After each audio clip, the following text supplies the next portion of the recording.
¿Por qué circula la corriente? En nuestro proyecto, de entrada tenemos una fuente de corriente alterna, seguida de un transformador que aumenta la tensión. Esta corriente es convertida en continua mediante un circuito rectificador, formado por un puente de diodos y un condensador. La misión del rectificador es aumentar la tensión.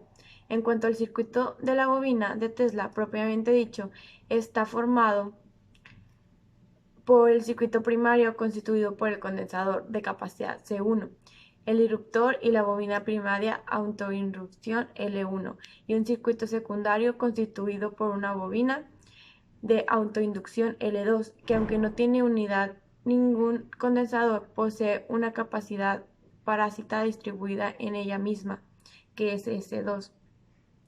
Introducir el disruptor en el circuito primario, lo que estamos haciendo es abrir y cerrar constantemente el circuito primario, impidiendo y permitiendo de este modo el paso de corriente a través de dicho circuito. Cuando la corriente circula en el condensador, se produce un proceso de carga y descarga que hace que la intensidad de la corriente que está circulando por la bobina cambie con el tiempo. El hecho de que la corriente que pasa por la bobina dependa del tiempo provoca que el campo magnético de dicha corriente generada en el interior de la bobina también varíe con el tiempo. Ok, ¿qué causa o origina un campo eléctrico o magnético? Un campo eléctrico es un campo de fuerza creado por la atracción y repulsión de cargas y el flujo de electrones. Este se mide en voltios sobre metro. El flujo va a decrecer con la instancia de la fuente que provoca el campo. Por ejemplo, cuando una lámpara de mesa está enchufada, es decir, conectada a la red eléctrica a través del enchufe, solo hay un campo eléctrico.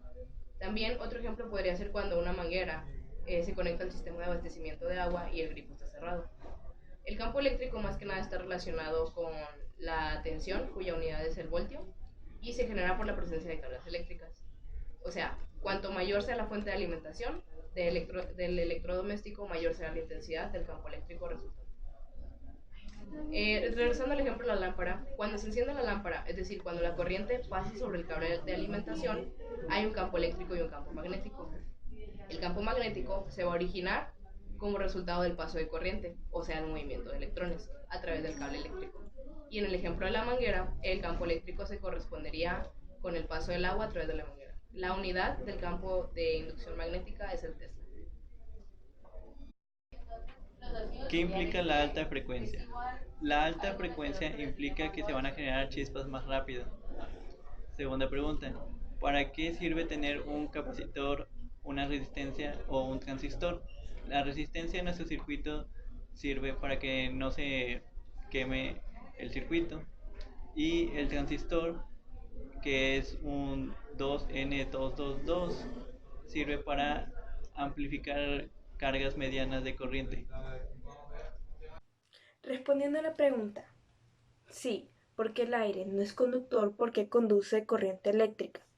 Esto es debido a la ruptura dieléctrica. Por ejemplo, durante la tormenta eléctrica, si el aire entra a la nube y el suelo actúa como un condensador, cuando el campo eléctrico es suficientemente alta, el aire se ioniza parcialmente, momento en el que hay electrones libres para llevar la corriente y el aire se hace esencialmente conductor. Siempre pensamos de que los metales son los únicos que pueden conducir electricidad.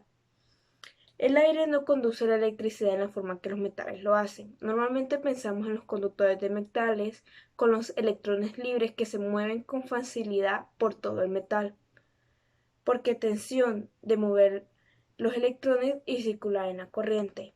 En el caso del aire y muchos otros materiales hay electrones presentes, pero están firmemente enlazados a átomos y moléculas individuales y no se pueden mover de la forma en la que los electrones libres de los metales se hacen. Según la agenda, nos íbamos a dedicar de la semana 7 a la 9 a conseguir los materiales. Por el momento hemos conseguido estos, los que están aquí, que es el tubo de PVC, el cautín que vamos a usar para soldar, junto con la pasta, cable, alambre de cobre, el transistor. No conseguimos una resistencia de 22 kilo ohms, así que vamos a usar resistencias equivalentes a a la que se nos pide.